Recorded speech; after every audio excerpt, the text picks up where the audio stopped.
2 दिवसांपूर्वी अकोल्यातील Dabki road police ठाण्याच्या हद्दीत एका अनोळखी महिलेचे प्रेत अर्धवट जळालेल्या अवस्थेत आढळले होते. हा घातपात आहे की अपघात याबाबत तर्कवितर्क लावण्यात येत होते. मात्र पोलीस तपासात धक्कादायक वास्तव समोर आलं आहे. या महिलेचा खून करण्यात आल्याचा सखोल तपास केल्यानंतर ही धक्कादायक बाब उघडकीस आली आहे. पोलिसांनी दिलेल्या माहितीनुसार मृत महिला आणि तिचा पती यांच्यात नेहमी कौटुंबिक वाद व्हायचे.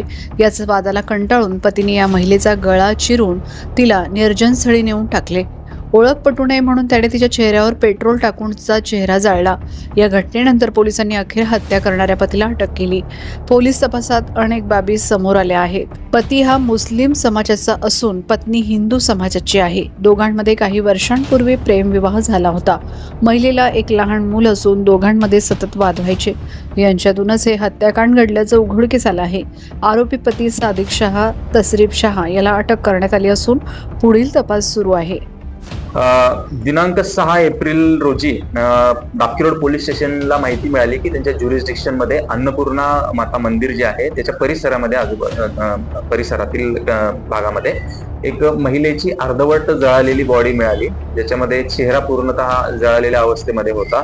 त्यामुळे त्या दिवशी महिलेची ओळख पटवता आली नाही. आम्ही फॉरेन्सिक टीम त्या ठिकाणी बोलवली. फॉरेन्सिक टीम कडून पूर्ण त्या परिसराची आणि त्या बॉडीची जे सॅम्पल्स आणि जे विश्लेषण आहे ते त्यांनी त्या दिवशी केलं. त्यानंतर महिलेची जी बॉडी आहे ती जीएमसी हॉस्पिटल येथे रवाना केली. काल जीएमसी हॉस्पिटल येथे पीएम झाल्यानंतर त्याच्यामध्ये कॉज ऑफ डेथ जे आहे ते अननॅचरल दिलं डॉक्टरनी इंजुरीजमुळे. आणि त्याच्यामध्ये आज रोजी त्या घटनेच्या अनुषंगाने मर्डरचा गुन्हा हा खुनाचा गुन्हा दाखल करण्यात आलेला आहे. दरम्यान आम्ही त्या महिलेची ओळख पटावी म्हणून शोधपत्रिका जारी केली होती. त्या शोधपत्रिकेच्या याच्यावर आमच्या पोलीस स्टेशन, पोलीस निरीक्षक आणि स्टाफचे नंबर वगैरे होते. त्याच्यावर काही माहिती आम्हाला मिळाली आणि त्या माहितीच्या आधारे ती महिला अमुक असू शकते अशी एक माहिती होती.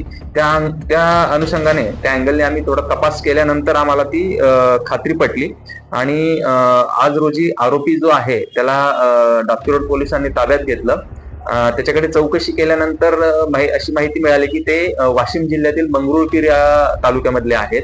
त्यांनी लग्न करून ते मुंबईला होते वर्षभर. मुंबईवरून ते डिलिव्हरीसाठी, त्या महिलेच्या डिलिव्हरीसाठी आता गेल्या 2 महिन्यापासून अकोल्यामध्ये भाड्याच्या घरात राहत होते. आणि त्यांचे गेल्या 2-3 महिन्यापासून खूप भांडण सुरू होते असं त्याच्या एकंदरीत इन्व्हेस्टिगेशन मधून आता माहिती मिळाली. आणि त्या भांडणाच्या फ्रस्ट्रेशन मध्ये त्यांनी या घटनेच्या म्हणजे 6 तारखेच्या आदल्या रात्री त्यांचे जोरदार भांडणं झाले आणि त्या दिवशी त्यांनी गळा दाबून आणि मारून त्या महिलेला त्या परिसरामध्ये आणून पेट्रोलचा वापर करून जाळण्यात आलेला. बाकी आरोपीला ताब्यात आज घेतलंय आणि उद्या मान्य न्यायालयामध्ये त्याला हजर केलं जाईल.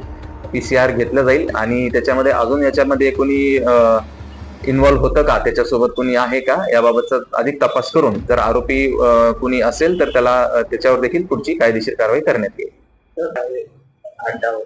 हा, त्याला महिलेला एक 8 दिवसांचं बाळ आहे आता.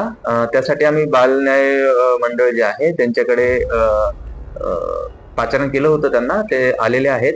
त्या बाळाचं आता मेडिकल आम्ही करत आहोत आणि मेडिकल करून त्याला शिशुगृहामध्ये आम्ही रवाना करत आहोत. जय श्री राम।